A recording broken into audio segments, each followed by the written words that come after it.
The year was 1429, and France was a kingdom in ruins. For nearly a century, the Hundred Years' War had ground the land to dust. Fields lay fallow, castles crumbled, and villages burned beneath the iron weight of English conquest. To many, it seemed the kingdom itself was dying, its crown a hollow relic, its people broken. The Dauphin, Charles, heir to the throne, lived in uncertainty, mocked as the King of Bourges, too weak to reclaim his inheritance. France bled, and hope was but a ghost. And into this wasteland stepped a girl. Joan was born in Domremy, a village so small it barely clung to the map. A speck in the valley of the Meuse, she was no princess, no noble lady wrapped in silks. She was a peasant's daughter, her days filled with tending animals, spinning wool, kneeling in prayer at the village church. Her family had no lands, no power, no claim to history.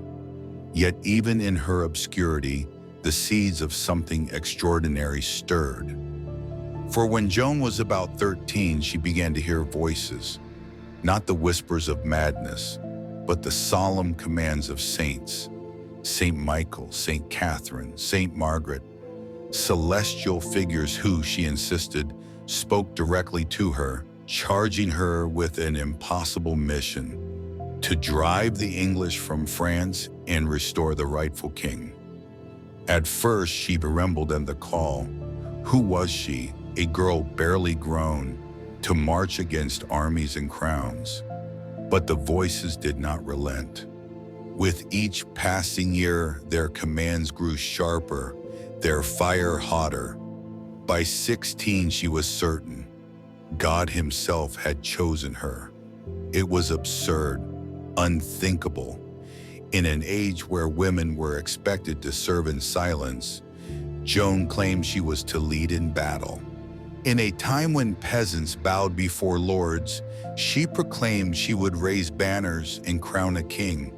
And yet her conviction burned with such intensity that those around her began to believe. The villagers of Domremy, her family, local garrison leaders, they saw in her not madness, but destiny. In 1429, Joan demanded to see the Dauphin. Her request traveled up the chain of command, scoffed at, delayed, doubted, yet never extinguished. Eventually, her persistence broke through. She was escorted across war-torn lands to Chinon, where Charles resided, a would-be king surrounded by doubt. The meeting has become legend. Charles, wary of deception, disguised himself among his courtiers to test her. Yet Joan, never having seen him before, walked straight to him and bowed. "Most noble Lord Dauphin," she declared, "God sends me to you to raise your siege and to crown you king." Those present whispered a prophecy. Charles, hesitant, found himself moved by her certainty. Scholars examined her, priests tested her, soldiers mocked her, but none could shake her resolve. She was granted armor, a horse, and command of men who laughed at the thought of following a farm girl, but soon swore oaths to her banner. Then came Orléans.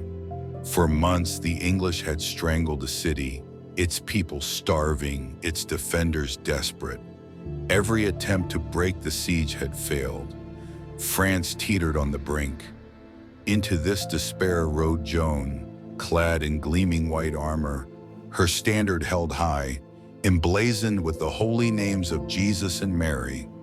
She did not carry a sword to slay, but a banner to inspire, for she claimed God had sent her not to kill, but to lead. What happened next transformed her from curiosity to legend. With Joan at their head, the French surged with newfound ferocity. Her presence electrified the weary soldiers. She charged into battle, rallying them at breaches, lifting them when they faltered, shaming them when they recoiled. The English, once contemptuous, began to fear her, whispering that she was a witch, that devils fought at her side. And then, victory. Against all expectation, the siege was broken. Orléans was free. The shock wave rippled across Christendom. A girl, a peasant, a teenager, had accomplished what seasoned generals could not. Songs were sung, prayers whispered, hope reborn. Joan's fame spread like wildfire. She pressed Charles to march to Reims, the sacred city of coronation. Though hesitant, he followed. And on July 17, 1429, Joan stood at his side as he was anointed King of France. For a brief, blazing moment, it seemed as though the war might end, that the tide, so long flowing toward English dominance, had turned. Joan of Arc, La Pucelle, the Maid of Orléans, was hailed not merely as a warrior, but as a savior. But saviors are dangerous. Triumph is a fragile thing. 1 year after her blazing victories at Orléans and Reims, Joan of Arc stood not as a savior crowned in glory, but as a hunted figure at the edge of ruin. The very force that had lifted her, faith, conviction, the raw belief of her followers, could not shield her forever from the cruelty of war and the shifting loyalties of men. By 1430, the tide was turning once more. The English and their Burgundian allies, humiliated by a peasant girl who had dared to defy them, redoubled their efforts. Their strategy was clear. If they could not defeat her on the field, they would capture her. And in capturing her, they would break the spirit of France. Joan was no longer merely a commander. She was the beating heart of a movement. Strike her down, and perhaps the body of rebellion would wither. The fateful moment came at Compiègne. It was late May, and Joan had entered the town with a small force to defend it against Burgundian siege. The walls trembled with the thunder of assault, arrows whistling, smoke curling from torches as the enemy pressed close. Joan, as ever, rode at the front, banner in hand, her voice carrying above the din.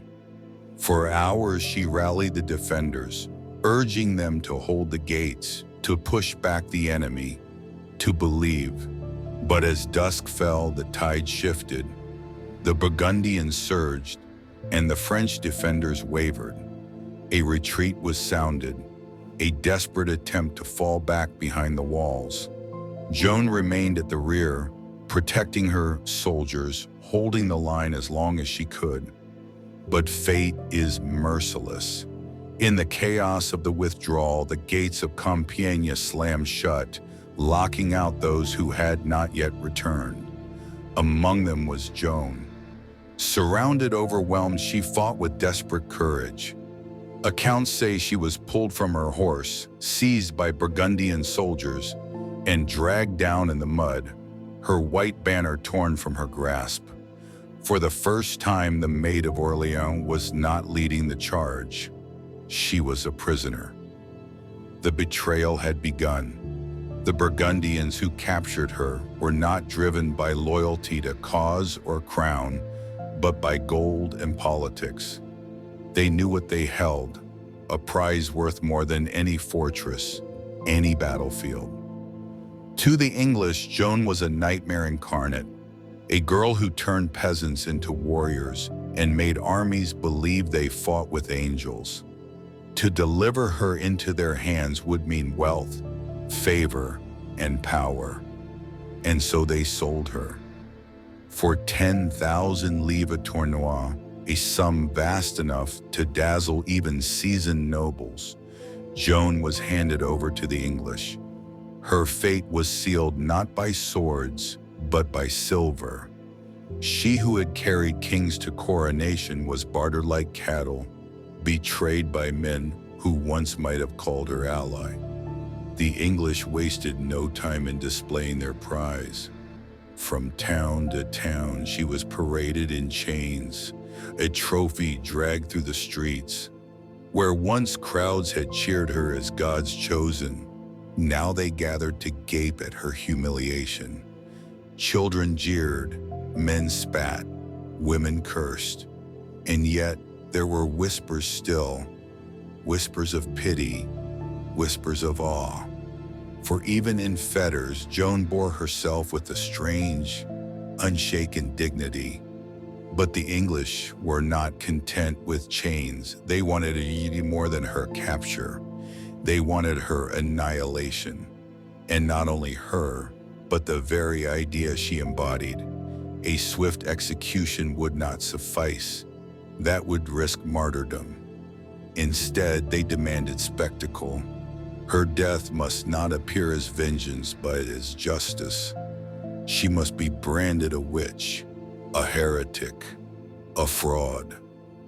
Only then could they hope to destroy her legend. Thus was she taken to Rouen, the English stronghold in Normandy, a city of stone walls and grim towers.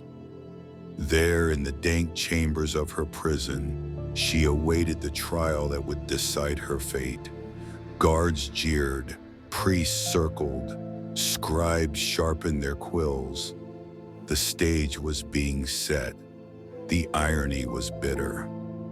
Joan had never been felled by the sword, never defeated in open battle. She had been brought low by betrayal, by allies who sold her, by enemies who feared her, by a world that could not endure a girl who claimed God's voice as her own. Like William Wallace before her, she was undone not by the clash of armies, but by treachery in the shadows. In the silence of her cell, she prayed. She had no illusions. She knew what awaited her. The English did not want merely to kill her. They wanted to unmake her, to strip her of sanctity and transform her into a warning. But Joan was no ordinary prisoner. Rouen, 1431. The city lay heavy under English occupation, its stone walls bristling with soldiers, its streets humming with rumors. In the heart of the city stood the great episcopal palace, where a spectacle unlike any other was about to unfold. Joan of Arc, the Maid of Orleans, the girl who had crowned a king, was to face judgment, not by sword, but by words sharpened into weapons, not in battle, but in a courtroom where the outcome had already been carved into stone. The trial was never meant to be fair. From the first summons, it was theater, carefully staged, cruelly designed. Presiding over it all was Bishop Pierre Cauchon, a man more politician than priest. His allegiance lay not with God or justice, but with the English purse that had bought his loyalty. To them, he was the perfect instrument, a learned churchman with the appearance of authority, willing to twist sacred law into a cudgel of destruction. Joan was dragged into the hall where dozens of judges, clerics, and notaries sat in grim rows. She appeared not as the radiant warrior of Orleans, but as a prisoner, shackled, gaunt from months in chains, clothed in rough garments. Yet even in her weakness, her eyes blazed with defiance. She was 19 years old, but beneath the parchment and pomp, the truth was simple. She had dared to defeat the English, and for that she must be destroyed. The clerics expected her to tremble, to break, to plead. Instead, Joan answered with clarity that astonished even her enemies. When asked about her visions, she spoke of Saint Michael, Saint Catherine, and Saint Margaret with unwavering conviction. When accused of disobeying the church, she replied that she submitted to the Church of Christ and God himself, not to men who twisted faith for politics. At times, her words silenced the hall. Learned doctors of theology, armed with years of study, found themselves outmatched by a teenager who had never held a book in her life. She spoke not from scholarship, but from a conviction that no argument could shake. But the trial was not a debate, it was a snare. Questions were designed to entrap her, to twist her faith into confession. Did she believe she was in God's grace? If she said yes, she would be condemned for arrogance. If no, for heresy. Joan answered with the cunning of instinct, "If I am not, may God put me there. If I am, may God keep me there." I should be the saddest creature in the world. I knew I were not in God's grace. Her reply left the judges stunned. It was both humble and unassailable, a blade of reason cutting through their web. Yet still the net tightened. Day after day, she endured hours of questioning, isolation, threats of torture. They told her she would be broken on the rack if she did not confess. She replied calmly that even if torn limb from limb, she would not lie about what she had seen and heard. Her courage terrified them more than her visions ever had. Finally, they turned to her clothing, the simplest yet deadliest weapon they held. She had worn men's armor during her campaigns, claiming it protected her modesty among soldiers. The court branded this an abomination, a crime against nature and scripture. When she was forced to sign an abjuration, she relented for a brief moment, donning a woman's dress. But in her prison cell, guarded by men who sought to shame and assault her, she returned to her mambim. That single act, a tunic and hose instead of a dress, sealed her fate. The judges declared her a relapsed heretic, the gravest of verdicts. No confession could now save her, no appeal could be heard. The court, cloaked in the solemnity of the church, had delivered her into the hands of her enemies. The sentence was inevitable, death by fire. But in that grim hall, Joan did not collapse. Witnesses recalled her composure, her refusal to yield tears before her enemies. She stood not as a broken prisoner, but as the same girl who had once faced armies with only a banner and a prayer. Her trial meant to shame her instead immortalized her defiance. The morning of May 30th, 1431, dawned gray over Rouen. A damp chill hung in the air, but the city was restless, its streets already alive with footsteps and whispers. From every corner of Normandy, people had come to witness what had been promised: the destruction of a heretic, the burning of the Maid of Orleans. To some, it would be a righteous act, cleansing the world of witchcraft. To others, it was something darker, a ritual of cruelty staged to terrify in silence. The square at Rouen filled with thousands. Merchants closed their shops. Peasants pressed forward for a glimpse. Nobles claimed vantage points on balconies. Priests and monks gathered in solemn ranks. English soldiers ringed the space with steel, their pikes glittering in the morning mist.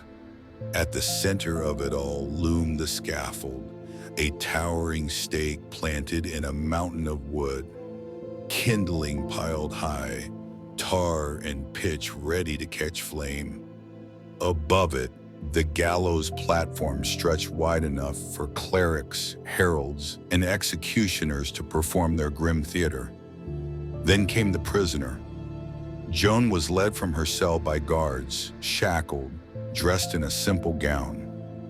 19 years old, worn thin by months of chains and interrogations, she no longer bore the armor of a warrior.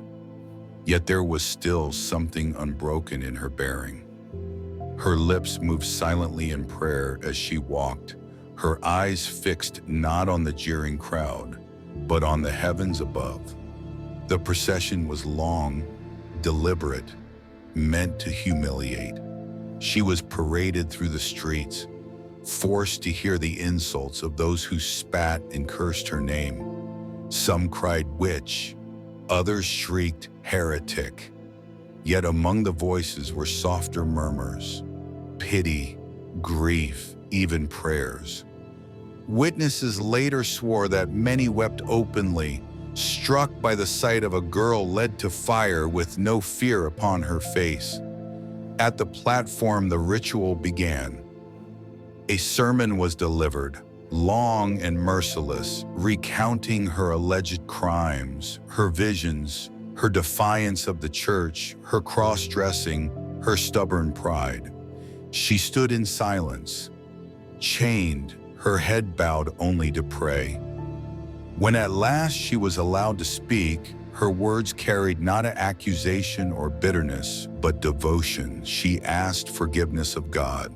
She asked the people to pray for her, and she called upon the name of Christ with such clarity that even hardened soldiers shifted uneasily. Finally, the order was given. The executioners bound her tightly to the stake. Iron chains wrapped around her waist, her chest, her legs.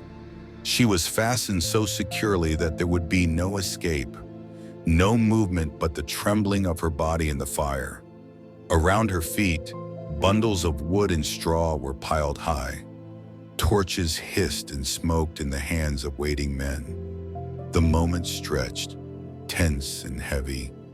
Then the first torch touched the kindling.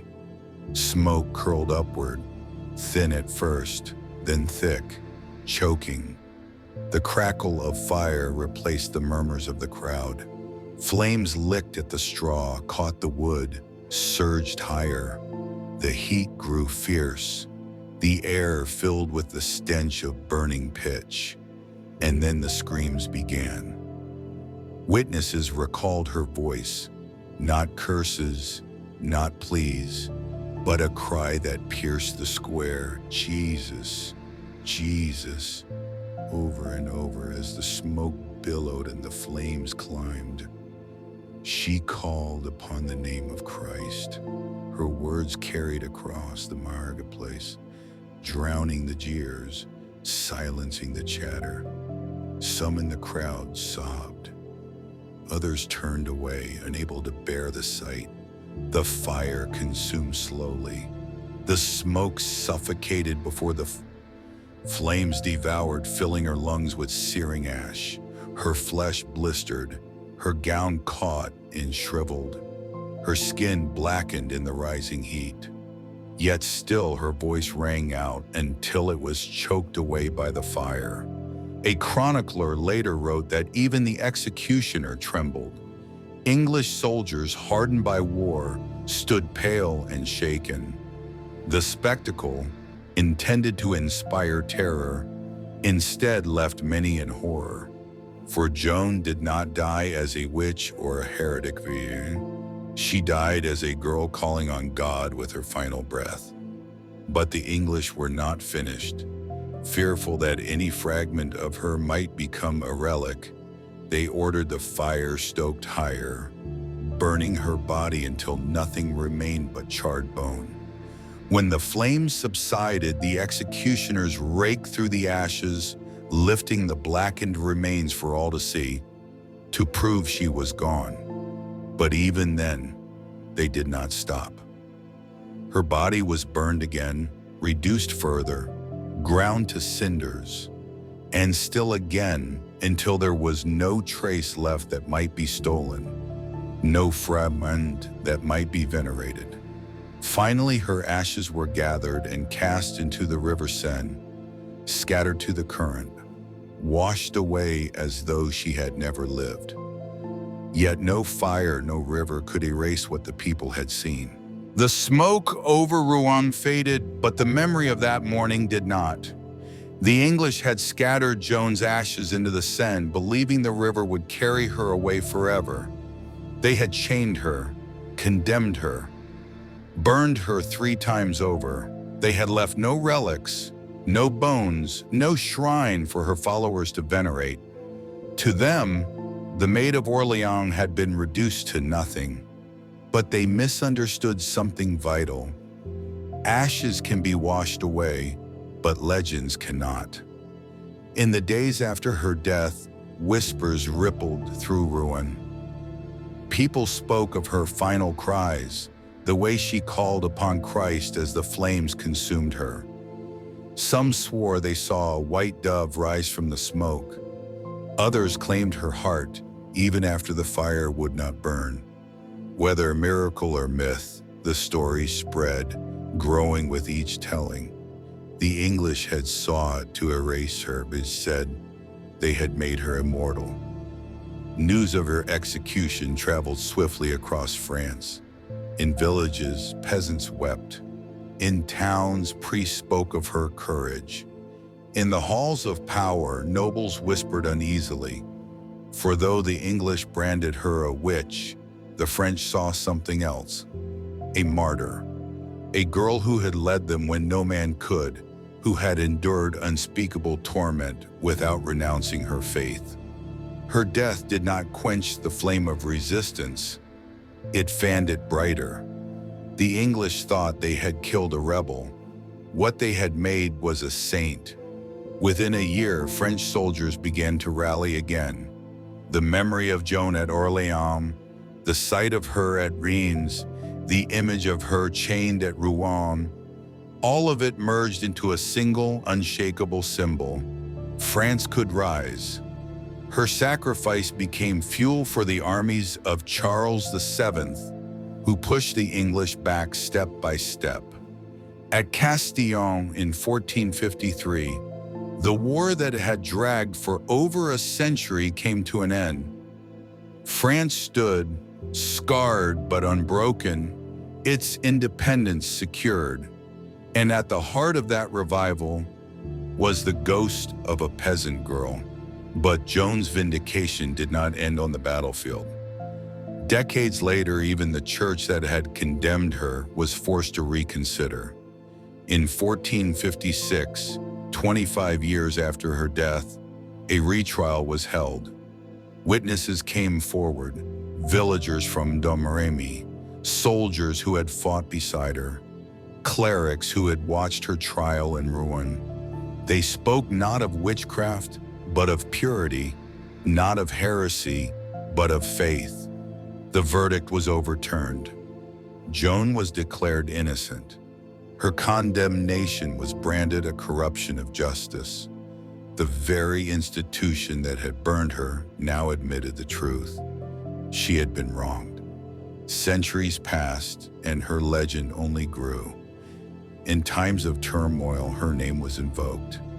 In the Renaissance, artists painted, praying at her. In the Revolution, patriots hailed her as a symbol of liberty. In the 19th century, as French nationalism surged, monuments were raised in her honor.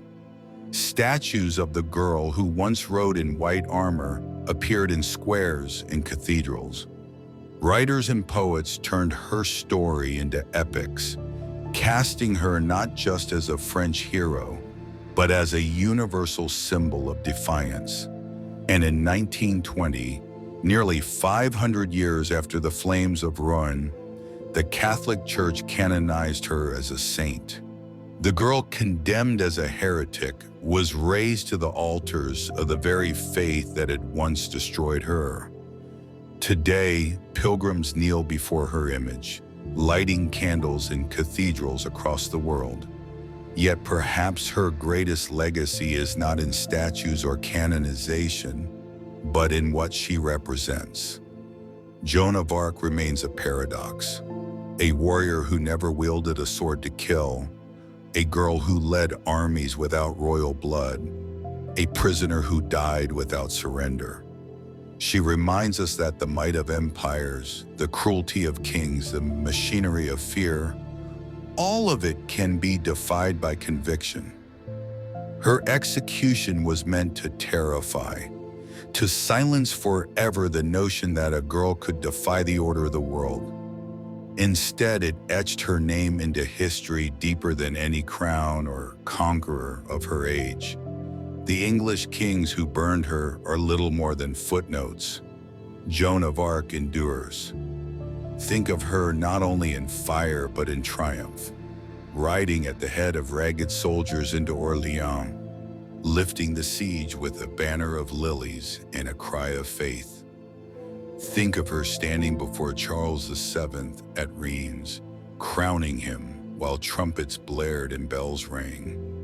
And think of her at Rouen, bound to the stake, the flames rising, her last breath not a curse but a prayer. Jesus. It was not fire that killed her. Fire can consume flesh, but it cannot consume faith. It cannot consume courage. It cannot consume the defiance of a girl who refused to bow even as the world closed in upon her. The English scattered her ashes into the river, but rivers flow carrying their burdens to the sea. And like the Seine, Joan's story flowed outward, beyond Rouen, beyond France, across centuries. Her voice, silenced in flame, rose louder than ever in memory. They thought they had ended her, but Joan of Arc did not end in fire. She began there,